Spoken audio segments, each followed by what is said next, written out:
What's going on, guys? This is Andrew Kinsella, and welcome to Season 3, 2006 of the Verizon IndyCar Series. Um, Used to be the Road Series, is now the Combined Series here on iRacing. Primarily road courses, but we have thrown in 4 ovals. We'll be going to a variety of circuits over the course of the season.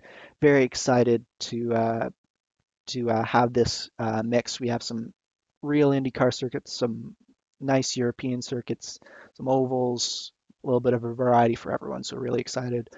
Hope you guys are too.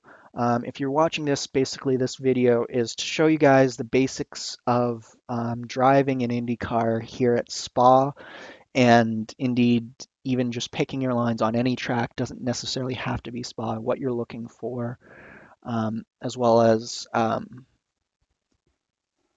particularly here at Spa, what makes you go a little bit faster, and I'll try and incorporate some of this. So this video in particular is going to be mostly about the racing lines and some common trouble areas, how to avoid them, that type of thing. I'm just talk about a little bit about throttle control, that type of thing in the IndyCar, threshold braking, because these are all things that catches out new drivers, I find. Um, my teammate Richard is hopefully going to be compiling a setup video for the newcomers as well, just to take you through setting up a road course car without telemetry. Um, Telemetry is a big part of this car, but you don't necessarily need to use it in order to have a fun race here, a competitive race. I find that lines and getting the right line is much better than having a good set. Um, I find this because I often found myself last season pushing too hard because I knew I had a good set, and when you push too hard in this car, you actually tend to lose time. So without further ado, we're going to start here on lap 1. So as you can see, it was a 201.72, so not necessarily the fastest lap. So we're at Spa, um, uh, classic pits, low track temp right now, 66 degrees Fahrenheit. Just I use dynamic track temps, and this is the one that happened to come up. You'll find a large variation at Spa in terms of grip level between the low track temp and the high track temp. So don't pay too much attention to the time necessarily, but pay attention to how much time you have to save by running correct lines, and these lines are true, whether it's cold or hot. These are the lines you want to avoid, and then you want to start hitting. So I'm just going to go through at about half speed here. So as we come up to Eau Rouge, you'll notice hit the curb, but I miss this curb entirely, and I miss this curb, and I just clipped the exit curb here. So I really missed 2 out of the 3 apexes through there. You'll also notice that I shifted up from 5th to 6th in the middle of Eau Rouge, which just killed my speed because I didn't have enough RPMs in this particular set to do that. So you want to either arrange it so that you're hitting 5th just on the other side of Eau Rouge, or that you're hitting, in an ideal scenario, that would be the best case, because then you have the ability to shift up to 6th for that long straight, and you're hitting the top end of 6th. Ideally, um, on the rev limiter, if you're hitting your push to pass, you should be hitting the rev limiter just at the end of the straight, or just about to hit the rev limiter. You get 3 flashes of the dash before your rev limiter hits. So you want to, if you hit three flashes of the dash of the RPM lights at the end of the straight when you're on your push to pass, then your gearing is probably about right. So for this right left here, we started braking at about the 100 marker. And then, so these are nice forgiving curbs, so you can sort of get all over them. But you'll notice that I straightened out fairly soon after I hit that apex. So I wasn't really carrying enough speed through here. Again, I turn in fairly quickly and I'm not carrying enough speed to really carry me to the exit curb properly without straightening the wheel out. So that sequence of corners, really the problem started on the exit of the second corner, and even in the entry in of the second corner, I slowed down just a little bit too much and never got the speed back. So as I'm coming down here, brake at the 100 marker. Um, so I turn in, I hit that curb really hard, and you can see the car bounce a little bit. So what that tells me is I was slowing down a little bit too much. I got a little bit too slow, hit um, that apex curb really early, and it's thrown me out towards the outside curb far more than I want to. So I'm going slower, and I've already pushed out. So that causes me to have to take a little bit of a weird angle into this next corner. So you can see sort of how the mistake is compounded. I managed to do an all right corner, but again, I don't have the speed to really hit that exit curb like I want to.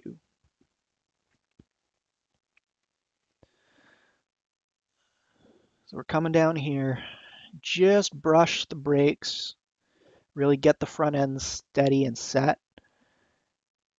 I want to hit that curb a little bit harder over on the right. And I had a little bit of an early entry into that corner, so I was probably a little bit slow in terms of speed. But again, this is my first lap, so I'm just sort of exploring here. So again, you can hit that curb pretty hard. These two curbs, it won't upset your car too bad. But you can see when I did, it did scrub off just enough speed that I missed that exit curb. So I was scrubbing off just a little too much speed. Again, I hit that curb pretty hard, which throws me out a little bit wide. But then this monstrosity of a corner, I turned in way, way, way too early, way too shallow through there, and not nearly enough speed carried out through the exit of the corner there. That corner can be taken much more effectively. It's probably cost me 2 or 3 tenths by the time I'm at the end of the straightaway, if not more, just by taking that corner that shallow. So now we're through. So there isn't a 100-yard marker, but that's just after the 150 is about where you want to start braking. You want to start braking early for this. The former bus stop chicane, it's not really a bus stop anymore, is it? But you want to start braking early because here's the danger. So I'm at about 56 miles an hour as I'm hitting this first apex. And you can see that it's a fairly flat braking zone, uphill, but still flat. And we're just going to go really slow through here so I can sort of break it down. Really flat, but then here is where the danger zone starts to happen. So right as you hit that apex, you are switching to uphill. And it's a fairly violent uphill. And then just as you get to your threshold, it's going to start to break the other way. So by hitting that uphill too hard, what you're going to do is you're going to load your front tires too far. Your rear is going to rotate around and it's going to throw you over to the right like it did to me right here. So this is what happens when you get in just a little bit too hot. And honestly, I was only going 55 miles an hour on that entry. So it's razor thin your margin of error. 50 miles an hour is about as fast as you can go through there with at least with my current set in with my tires as they are. It is fairly early, so my tires are slightly cooler than they could be, but that alone has cost us about a second, possibly a second and a half, just from that messing that up, and that was me being able to uh, catch that spin. So that is really, as a rookie here at Spa, that is your danger zone, your prime danger zone. Um,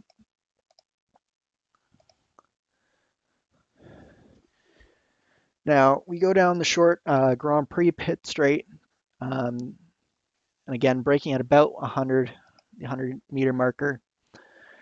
So this is danger zone number two. It sort of comes in quick succession here. So the reason this is danger zone number two is again, um, just as you're turning in, the road starts to fall away from you.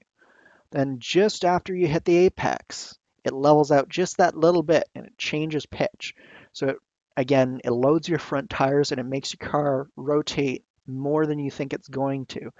So it's very easy if you're getting on the gas too hard as you're hitting that part where it flattens out, that's where you're going to spin the second time. It's so tempting to get on the gas to get that run out, but as soon as you do, you're going to spin around. You have to wait until your car settles and then get on the gas a little bit later than you really want to.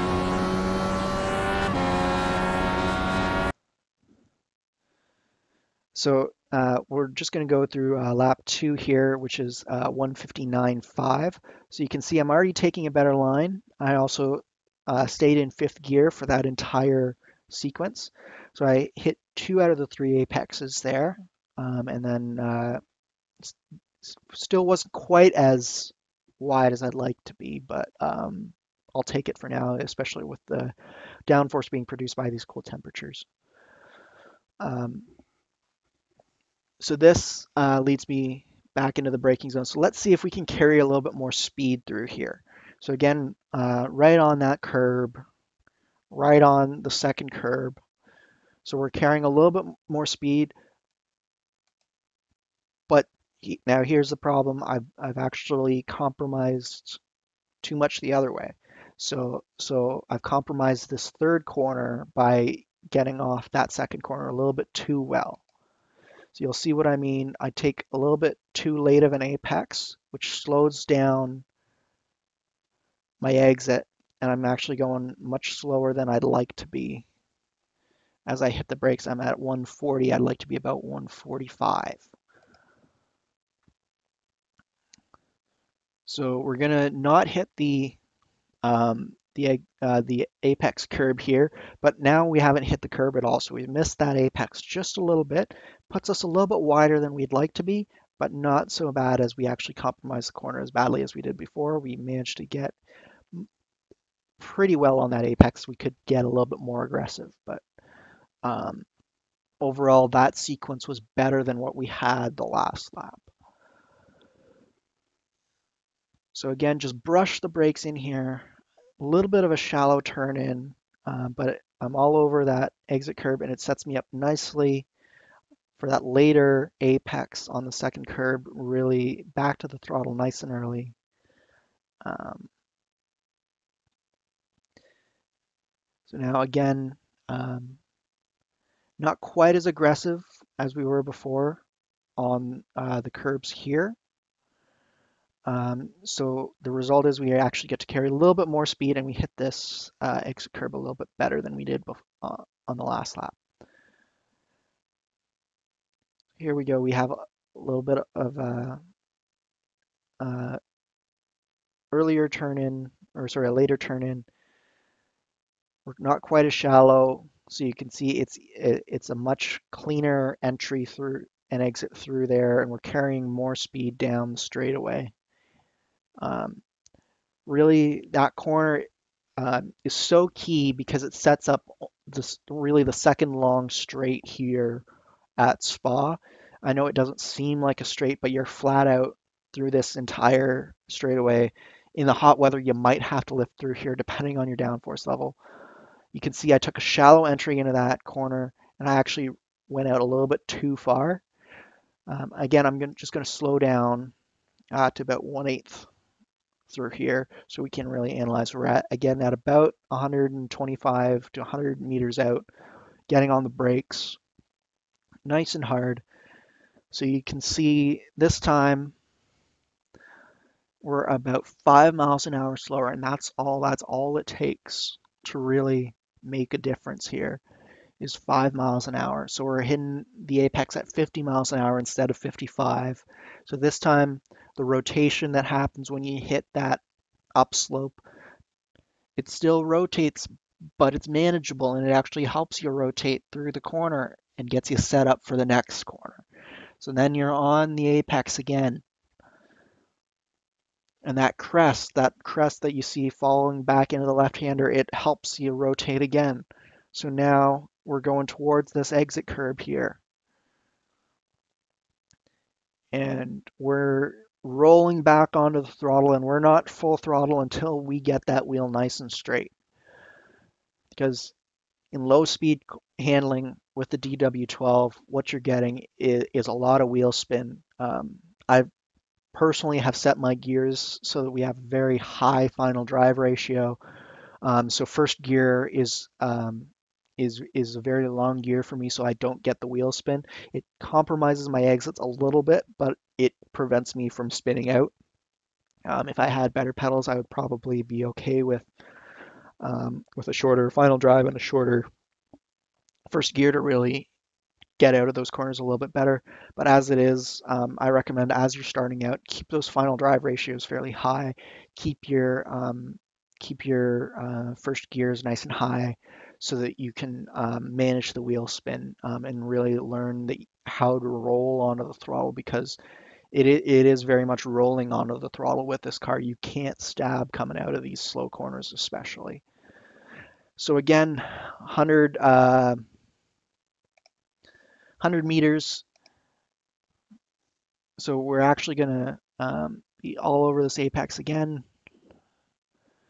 And then again, rolling back onto the throttle, not getting full throttle until you're really straightening that wheel up. You should have 10 degrees or less of input when you're straightening the wheel, especially in the cold temperatures. So that was a 1 minute 59.5. So we were 2.2 seconds quicker. So let's go 2.2 seconds quicker again. Let's fast forward to my lap 9. So again, half speed here, just so that we can analyze this. Hit the apex. This time we're actually going to be all over this apex, which sets us up to be more straighter through there. Hit the apex, and then we're nice and tucked over to the right-hand side here, shifting up at about 171, 173 area. Just again, this is my personal set. The set I'm using incidentally is my Watkins Glen set. I haven't had a chance to really look at Spa yet, but Watkins Glen is basically what I've begun using as my base set for the low downforce tracks, which Spa is. So I'm gonna share my Watkins Glen set with you guys so that you can be using the same sort of base.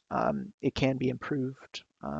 It is by no means a perfect set, but it is a better base than the low downforce set that iRacing default has.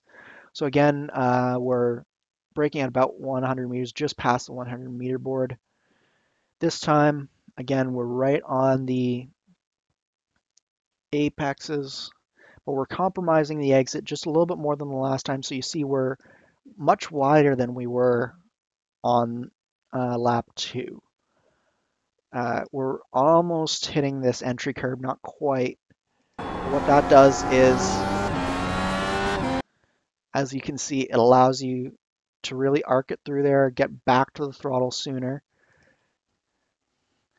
And as I said, we were at 140 when we hit the brakes last time. This time we're at 150, so that's 10 mile an hour difference just by changing that line a third to a half a car out to the left on that little transition allows you to get back to the throttle that much sooner, that you're 10 mile an hour quicker by the next corner. So that's where you're gaining time. That's where the set really doesn't matter. It's all down to the driver here in the DW12.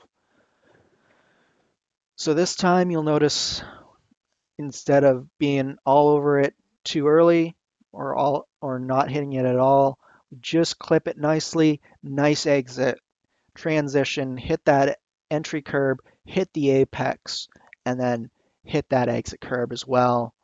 nice sequence of corners there. That's the line that you want to take through that sequence. And you want to be able to confidently do that lap after lap. So that's what you're trying to practice through there. Just hitting the sequences of left, right. That's the key to spa. Left, right, left.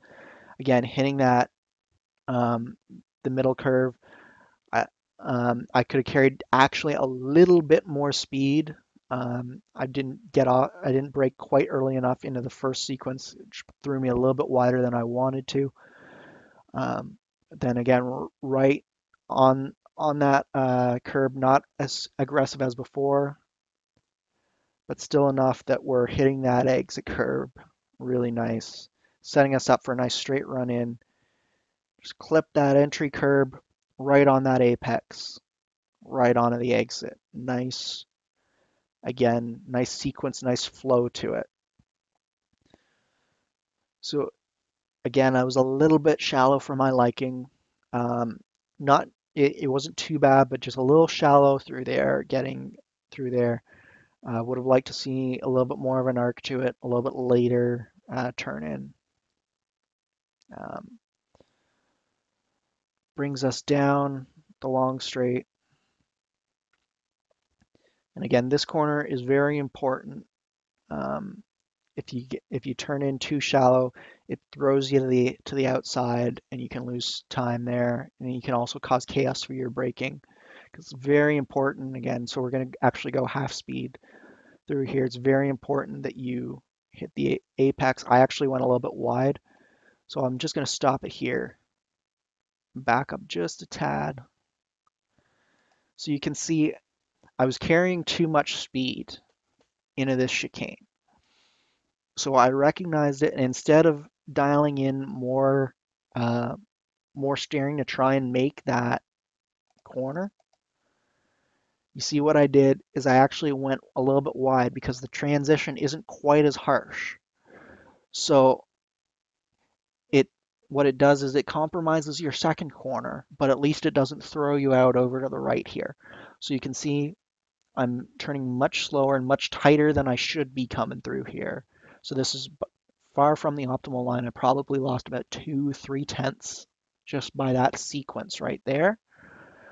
But that being said, even it being suboptimal, it is still a better option than actually going out and trying to make that first corner, because that transition is so harsh that you are going to get thrown every single time that you try to force it when you're just carrying that little bit too much speed.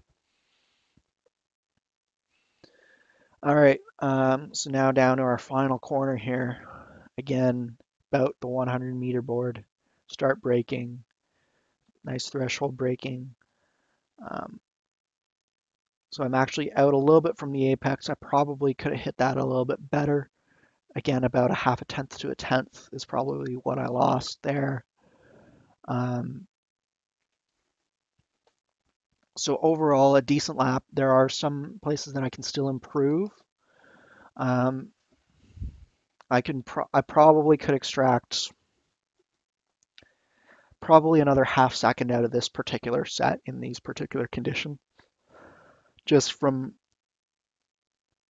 just missing those lines. And you're going to hear whenever people ask for setup help on the forums, one of the first things that we ask sort of is, where are you having problems?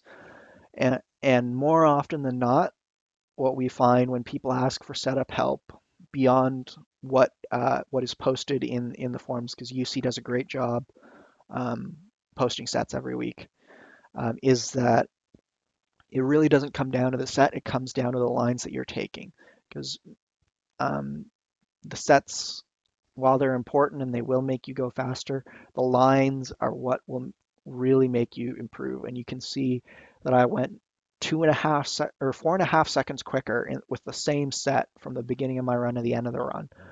And I'd say maybe half a second of that is burning fuel, but certainly not. And you can see how consistent I was over the last 4 laps there. Um, that really, what is driving my speed isn't necessarily the set changing.